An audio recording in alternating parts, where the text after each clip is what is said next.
Okay, everyone, thank you for being here today. This workshop is called Let's Talk Experience. So it is intended to be more of an ongoing process for most students to go over their healthcare experience and hopefully work towards having a good methodology and approach to communicating that once we get to your admissions application. So with that, I'm just going to go over some quick agenda notes for everyone here.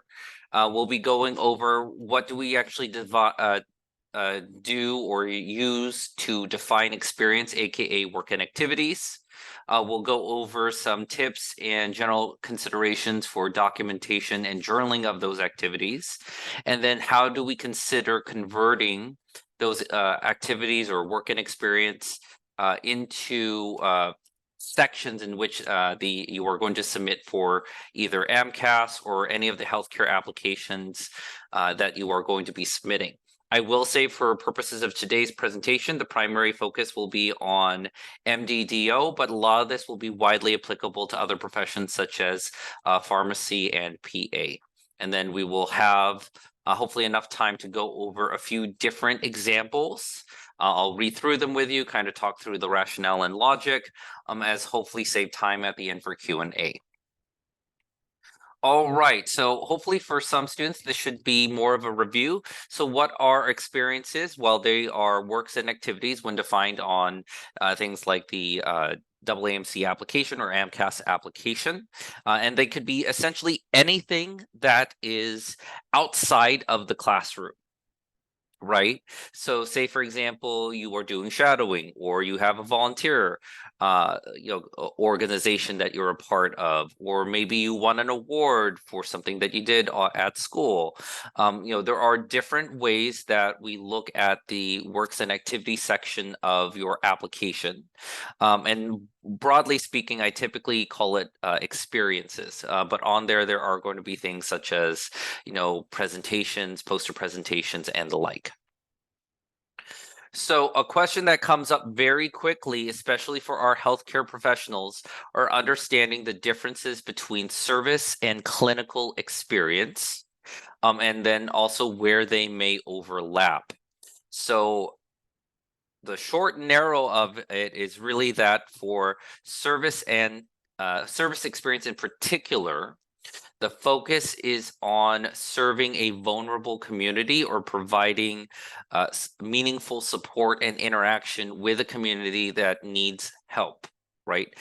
So a lot of times we'll see this in different organizations that reach out to homeless shelters, but it could also be a a group that is designed to work with refugees, or maybe it's part of a cultural affinity group that does support with maybe communities that have been socially or economically marginalized historically, and there's certain programming that requires additional considerations for that, where we're providing a service to them. So that is service and volunteer experience, for purposes of the application.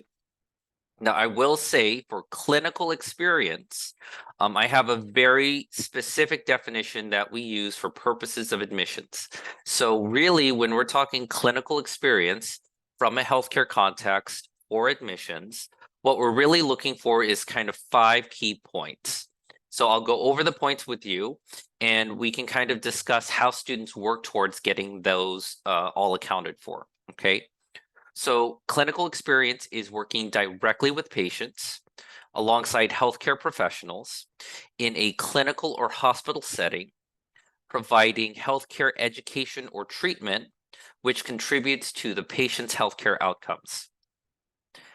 Now, that being said, a lot of experiences students are going to either sign up for or be a part of might not hit every one of these points, but they still can potentially count as clinical experience.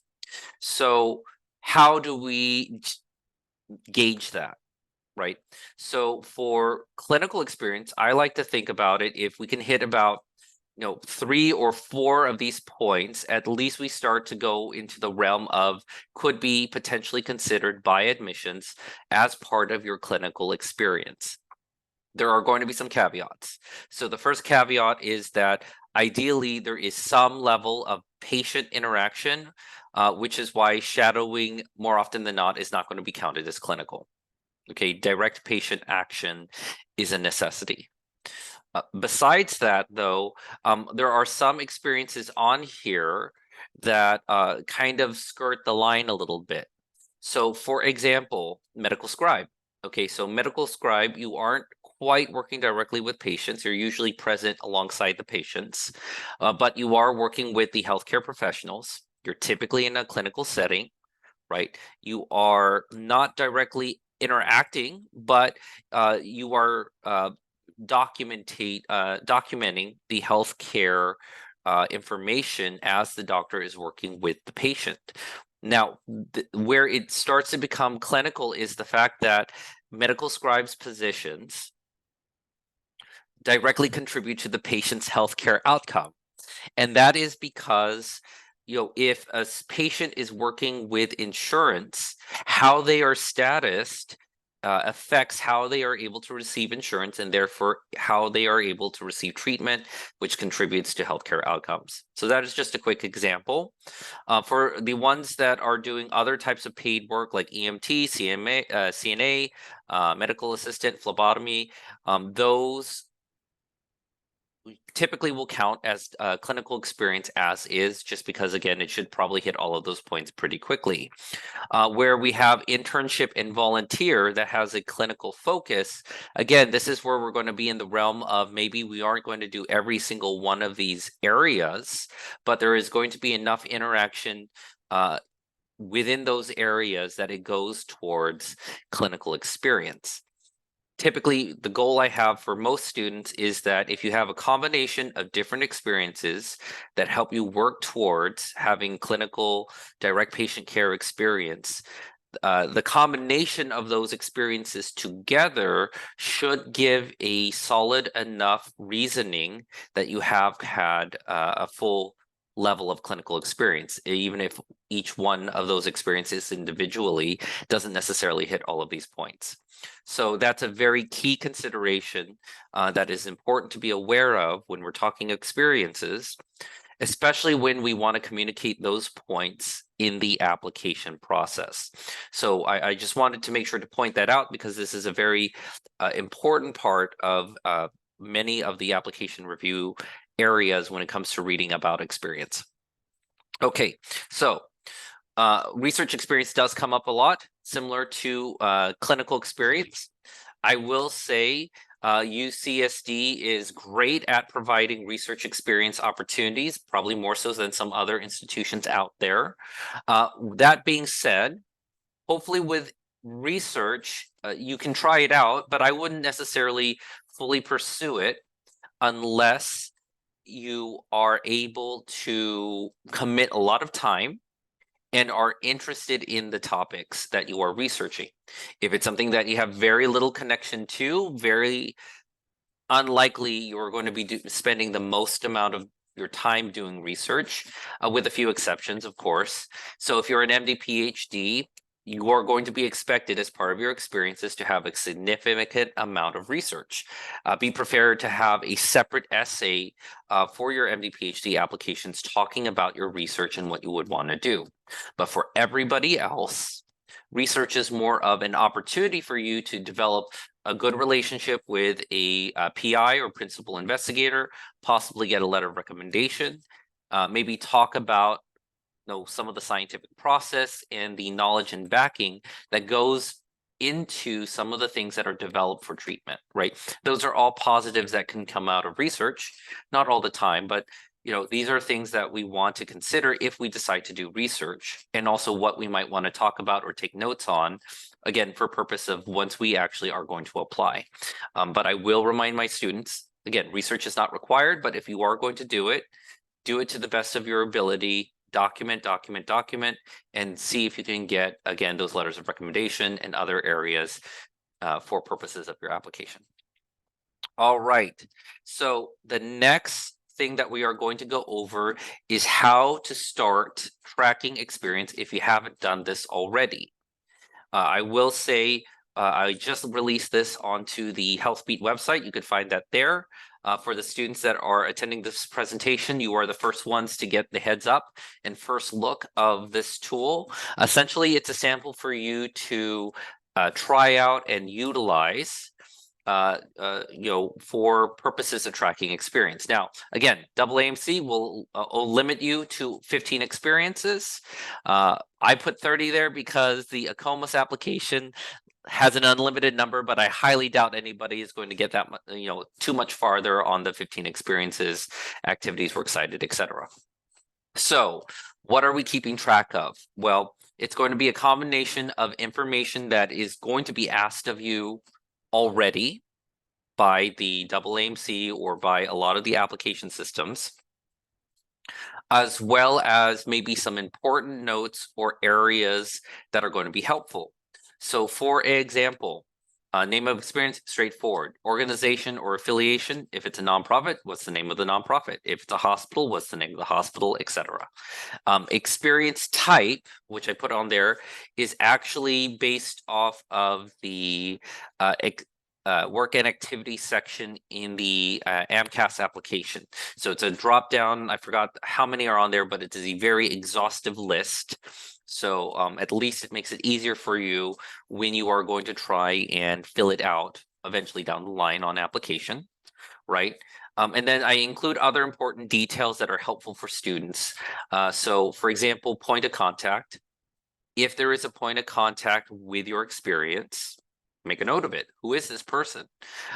Then there's start and stop time, month and year, hours accrued so far. I have a special indicator on there just for like, is this going to be counted as a highlighted or meaningful experience? Yes or no? And then a place for your detailed or important notes. So the reason why I put all of these things here in one place is because as you are going through all of your experiences, one, you're going to have to eventually transfer all this information to an application. And two, it lets you see how you are doing with your experiences in relation to each other, right? Because you're tracking the time, you're tracking how many hours a week are you maybe putting into this experience. You're seeing if you've developed a contact or point of contact. And then real quickly, I will go ahead and pull up for you a sample. Actually, can everybody see the spreadsheet? Somebody could put yes or no in chat.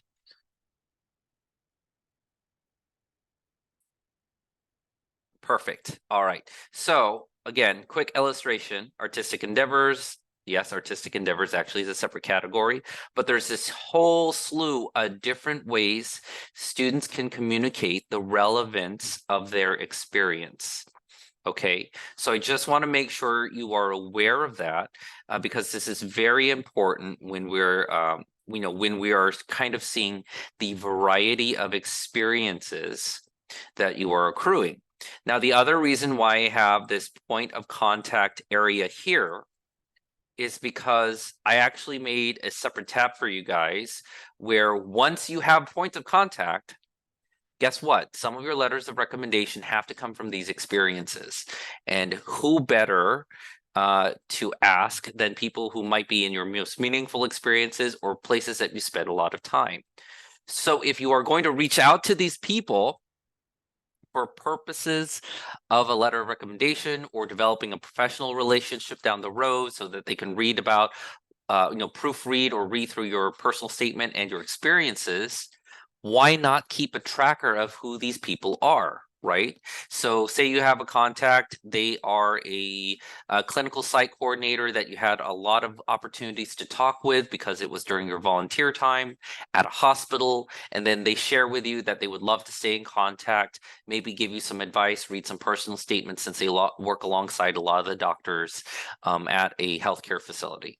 Great. All right, so I'm going to put their name down. I'm going to put their title, their profession, again, organization or affiliation, contact information, preferred method of contact, right? And then I included on here some important notes like, did they potentially agree to write a letter? Yes, no, or maybe. When was the last time I talked with this person? Do I have a follow-up when I should reach out to them next time, or did they tell me when's a good time to talk? And then any notes on recent conversation and any other important details about this person I want to remember. So the reason why I put professional recommendations alongside this experiential tracker is because a lot of your recommenders should be coming from your experiences. Or potentially, these are the same people who could read through and give you additional input about, do these experiences sound like you, and provide something interesting of note. So I put it all together here for you so that you guys can hopefully keep track of your experiences and what you are doing. All right, moving on. So now that I have a tracker, now that I have a way to navigate my experiences and take notes, what am I taking notes on? Well, I'm going to say right now, the things that you should be taking notes on are not your job description, right? They should be instead, important questions about the circumstance that you're in while you're there, right? So who are the people am I working alongside? Am I working alongside a specific population? Did I learn something? Was there any sort of challenges involved with what I'm doing? Were there any things about the experience that made me think differently about either my decisions or moving forward with what I want to do professionally? What was the impact of going through that experience? So it's important to document that. If you had a great conversation that made you think for a moment and made you pause or maybe panic, maybe you should journal that, right? And then eventually add it to your notes, because these are all going to be helpful information that is significantly easier to do while the experiences are happening. For my people who have a lot of experiences already completed that haven't been doing this, I'm sorry, it's going to be a lot of ground to cover, but it's important ground to cover, right? Because we want to capture as much as possible and then edit down later. But the more we can capture early, the easier our job is going to be once we get to application. So absolutely do the best you can to document details that are absolutely important to you. All right, so from there, we are going to move on from experiences to competencies and talking about pre-med competencies. So I'll say, with the competencies, these are not checkbox items, but these are areas in which the AAMC is trying to make sure that students are well-rounded. Okay, so what that means is we're going to have a lot of professional competencies and then a little bit in science and critical thinking or reasoning, or thinking and reasoning as they put it now in their categories. But ideally, as you start talking about your experiences, you might be looking for opportunities or ways to demonstrate these competencies. And the majority of your competencies that can be demonstrated are going to obviously fall within professional competencies and thinking and reasoning. Sciences should typically be fulfilled by coursework and the MCAT. If it's a school that has Casper, maybe some of the thinking and reasoning will be on there as well. But the majority of your competencies are going to be communicated through your experiences and your personal statement. So it's important to know what they are and to really think about how are the experiences I am going through exhibit or provide me ways to learn and grow and demonstrate that somewhere within my history, I've developed these competencies. All right, as a side note, I will say that the American Osteopathic Association of colleges, which is basically the DO organization, has their own set of competencies, which are more broadly for DO programs. So there is an additional interest in making sure that students have had experience or understanding that relates specifically to osteopathic manipulative medicine, right? So I know mouthful, osteopathic manipulative medicine.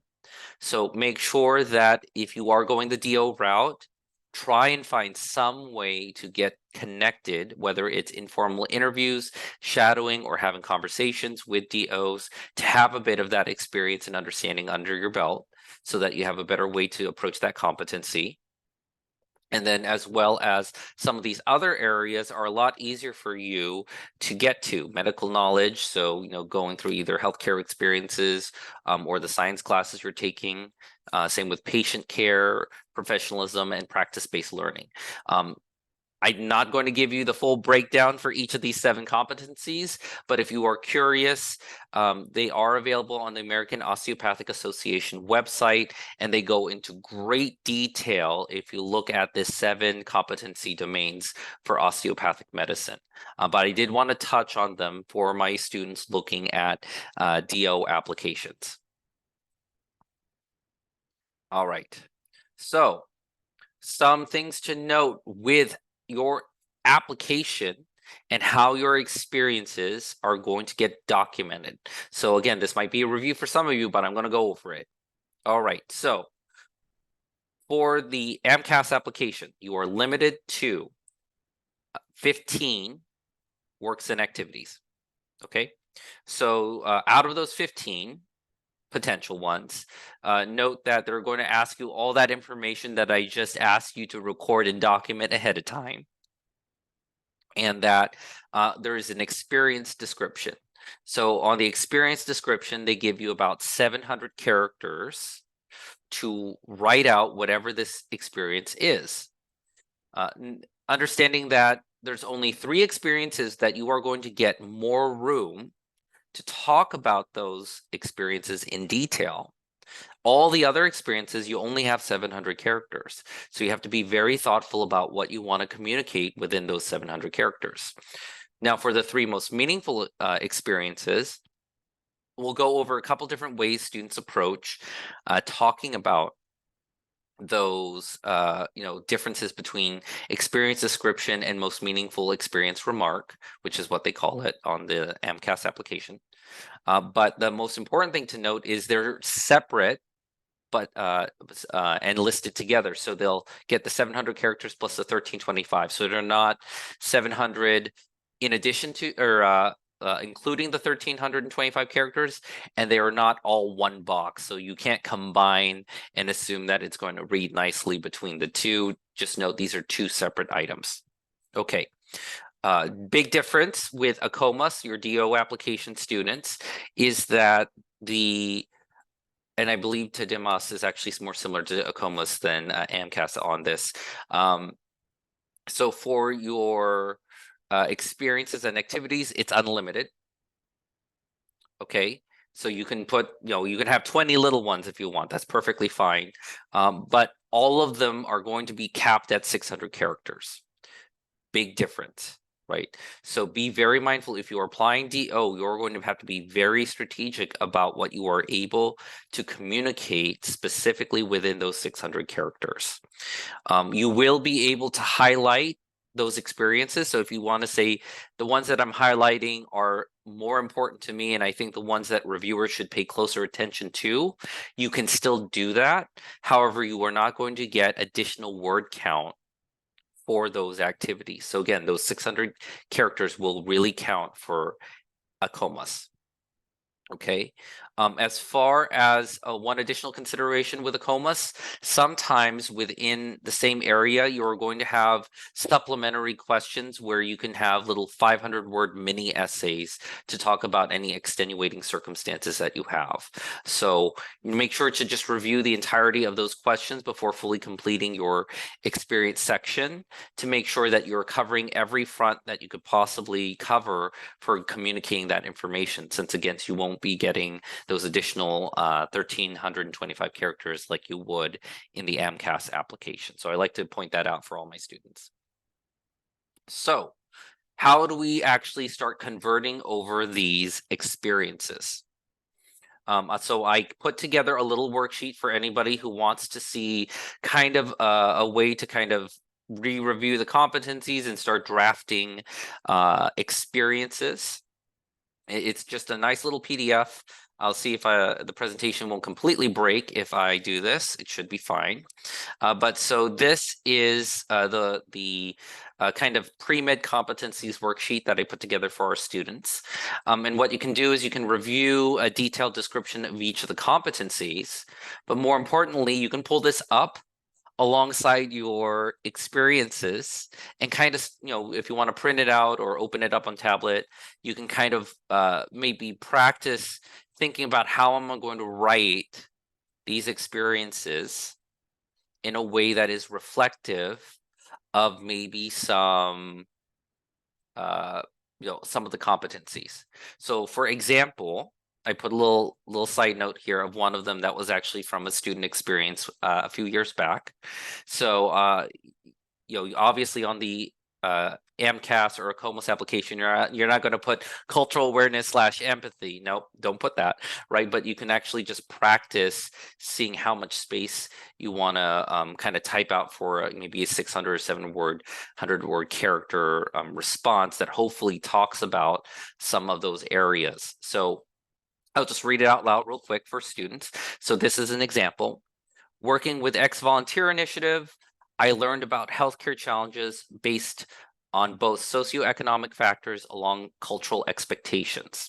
One physician told me simple requests such as reducing the number of chilies a patient eats has different levels of meaning for someone in rural Ensenada who spent most his life eating chilies as part of every meal.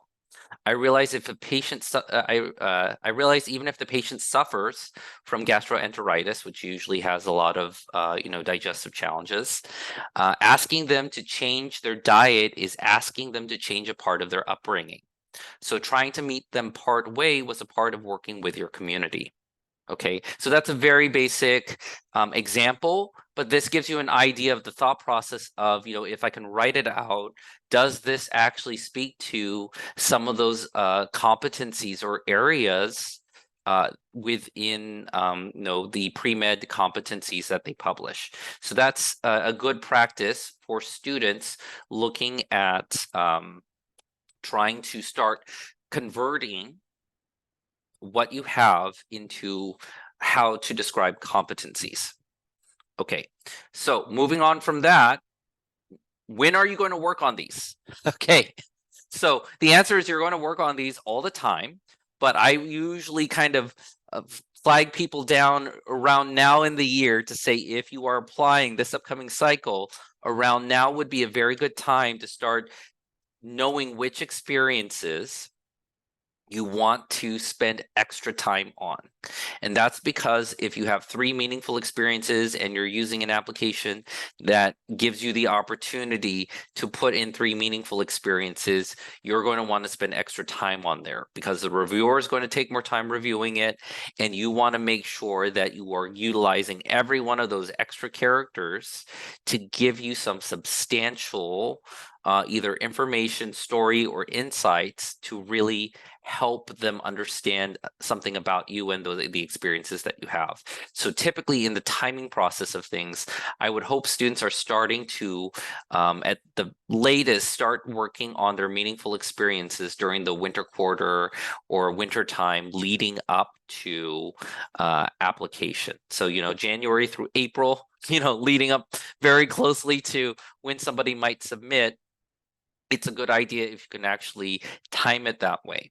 The other reason why I think it would be good around that time to have your meaningful experiences ready is because this is around the same time that we would probably want to start working closely with our letter writers, right? Remember how I mentioned that, if you're going to be tracking your experiences, you're also going to be tracking who are good people from your experiences to keep as either references, recommenders, or mentors. Well, now's the time we're going to leverage them is around that same time. Because if they're going to be writing our letters or agreeing to help us out, hopefully they are also talking to us about how your experiences are reading. Does it sound like you? Is there any opportunities you're missing to kind of demonstrate something interesting or important about what you did, right? That would be the time to kind of bring it up. So I like to put this calendar out here for students to get that initial understanding and help them review. Okay, So now to get into the nitty-gritty, we're going to work through some examples.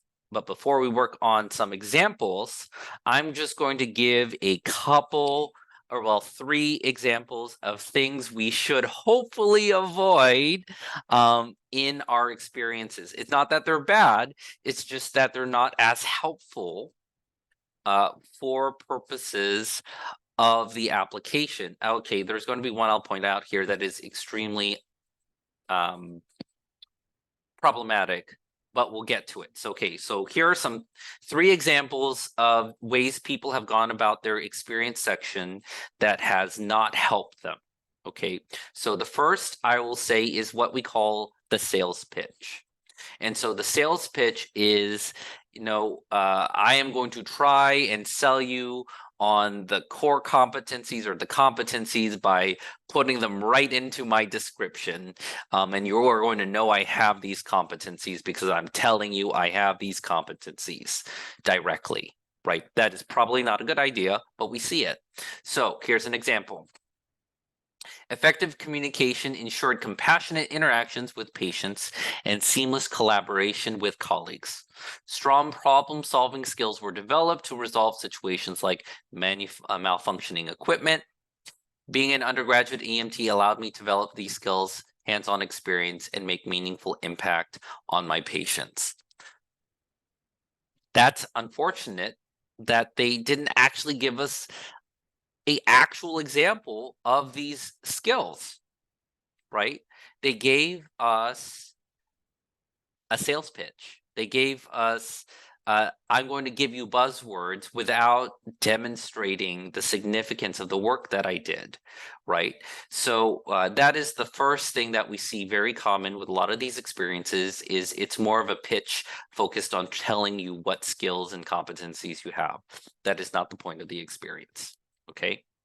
The second thing that we see is more, you're telling me your job as a resume, or you're telling me what did you do by task, but not necessarily pointing out the significance or the understanding something very important about what you did or what was meaningful or important about it to you, right? So here's an example from a lab. My main project in our lab is to characterize the role of neurons in an antineuron singulated cortex, ACC, and orbital frontal cortex, OFC, when rats are performing behavioral tasks. I've learned, performed, and taught other students to perform surgeries to implant electrodes into the brain region. I developed, optimized my own spike collecting probe based on other studies, etc. That doesn't tell me anything of importance why you did this particular experience, right? It just tells me a laundry list of things about the tasks that you did, but it did not provide me any context of what did you get out of this, what is important to know about what you learned and what you enjoyed about the experience. I get none of that, right? So this is where it's more of a job resume description rather than an experience. And then the last, I didn't put long descriptions. I just pointed out some examples of when we know it's going to just sound like a bad Yelp review or a bad review online, right? Having to re-explain to the physician who did not seem to understand. Yes, I've heard something similar to that, because they did not take the time to listen. They did not provide enough feedback about how to treat. Essentially any experience where somebody is basing their motivations on purely a negative experience as a response can be very problematic, right? Because there's a couple things that happens when somebody utilizes their experience section to basically complain about how somebody else did something. One, it makes it sound like the assumption is that you are the professional, and you know better, which is definitely not a good look for anybody who's applying, okay? And the other is, I don't need somebody to focus on the negatives. We're healthcare professionals. We see the good, the bad, the ugly every day. I want to know what are the positives and the important things you got out of that experience. And if it did come from a negative experience, find a way to focus on the positives and the most interesting and truthful things that happened in an experience. Okay, so these are the three things I always tell my students, please try and avoid. The sales pitch, the job resume, and the bad review. Like these are three things I see all the time that we want to stay away from, okay? So I'm going to go over some examples. These are from actual students who have graduated, so they are long gone. We have redacted or changed information accordingly so that they could be a lot more difficult to identify in any other circumstance. But I'm just going to go over some of these to kind of help. And with the time after going over some of these examples, we'll open it up to Q&A after I go over some tips. So hang in there. We're going to get through this. Okay, so here's some of the strong examples. The med assistant example. So I remember being surprised to learn in my public health class that many people struggle to access primary care because of insurance. Being uninsured or underinsured, this is what first drew me to the role at this clinic because their mission is to make healthcare more affordable and accessible to all people. As a medical assistant working in a heavy metropolitan area, I had the opportunity to interact with every patient that walked into the clinic, whether it was vitals, doing phlebotomy, or administering vaccines. So these patients had chronic diseases such as diabetes, and watching their slow transformation as their health improved at each visit was exciting and inspiring experience. Great start. Right, so real quick, we'll pause right here. Some key things to note. They gave a few details like heavy metropolitan area, so okay, you can understand where this place is situated, even if I'm not actually familiar with your particular clinic or hospital. Right, you gave me yes, some of the job description of like doing phlebotomy and vitals, but you also focused on the fact that you were able to see patients with chronic diseases over a period of time improve, and it was inspiring. Good starter, right? And then this student, and these are all going to be meaningful examples because I find this is where we typically need the most work, goes on to cite a specific experience that they had within their meaningful experiences so that they could utilize that for this application. So we'll go through it. I had many memorable patients, and one of my favorite ones was John. When John walked in for an ear lavage, I think it's lavage. As I led John into the exam, I noticed he was visibly uncomfortable and annoyed. While I checked his ear for wax, he signed and informed me that his primary care physician had recommended he get an ear lavage last year, but he had been laid off soon after and no longer had health insurance. His hearing had progressively gotten worse, and upon joining, and we redacted the organization, he was elated to find out that we offered this service for uninsured members as well. The blockage was so severe, the doctor on site come in as well as, and we proceeded with the ear lavage. The next 45 minutes were a marathon as both the doctor and I continued to strip away layer after layer of earwax. After a while, I saw John's eyes widen as he felt pressure in his ears release. John smiled, lit up his face as his hearing quickly returned to normal. Seeing genuine relief and smile flood his face was an incredible feeling. Through John's visit, I was able to assist in providing quality and affordable care to patients who would otherwise not have be able to access the healthcare system. This moment influenced my desire to continue being an active agent for reducing barriers to healthcare as a future physician. Okay, so kind of, some students might say that's a little gross. That's okay, this is healthcare.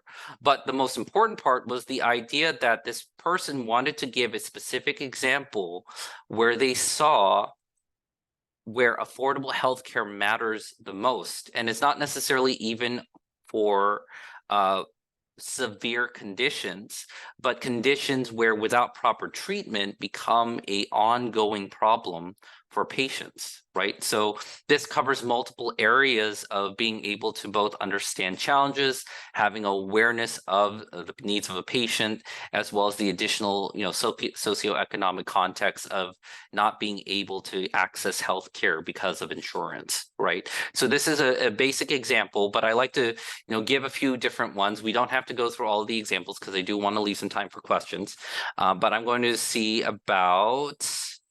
Let's see here. Well, I'll do the research assistant one because this one I think is an interesting one. Okay, so research assistant. In continuation of research of earlier research, I conducted 5 several behavioral studies to learn how preschoolers and adults process stimuli. I collected data at the museum and preschools and developed new stimuli at the start of the pandemic to accommodate for Zoom online studies. We attempted closely to mimic physical blocks and address confounds, like making sure animation adequately highlighted features. I trained other research assistants, learned new survey programs like Qualtrics to reach a larger community, and analyzed participant data. I participated in undergraduate research conference where I designed a poster presentation and PowerPoint to faculty and industry researchers. So that because this was during the pandemic, they had to explain how they were still going to have some level of interaction with the research pool, which is the pool of people that were going to be surveyed or had data collected on. So they went through that as their description. So they provide additional clarity specific to this context. That can be okay. All right. So the meaningful experience. I loved conducting research with preschoolers, from the "Hi, what's your name?" to "You did such a great job. Thanks for playing in my game." These interactions taught me important conversational skills like how to get quiet kids to feel comfortable answering questions. I remember one participant tried to hide from the camera when I introduced myself. But after talking about his lunch at Chick-fil-A, he started to answer more questions and I was able to conduct the study. At the end, he surprised me by wanting to stay longer and show me his toy. Research has provided me with unique opportunities for heartwarming interactions and more in-depth appreciation of all publications.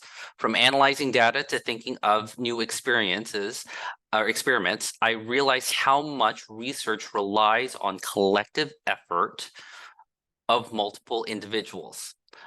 I valued discussions with graduate students and principal investigators who guided me through the literature review and how to build off previous research. I'm thankful for other research assistants that helped me conduct studies. With all their support, I was able to pursue a new project comparing attention fixedness between adults and children and have a perseverance to continuously revise old projects in hopes of novel finding. So I think with this area, this particular thing for a student was that they do actually like research and they wanted to have an opportunity to show that there was still an interpersonal connection that they could make with research in mind and going through the research process. So not all research has to be very cold and lab oriented. There are these human components that they wanted to bring to that. So I'm going to stop on the examples for now and to give time for Q&A. But with this, I want to give some final tips about thinking about how we're going to document your experiences, keep track along the way.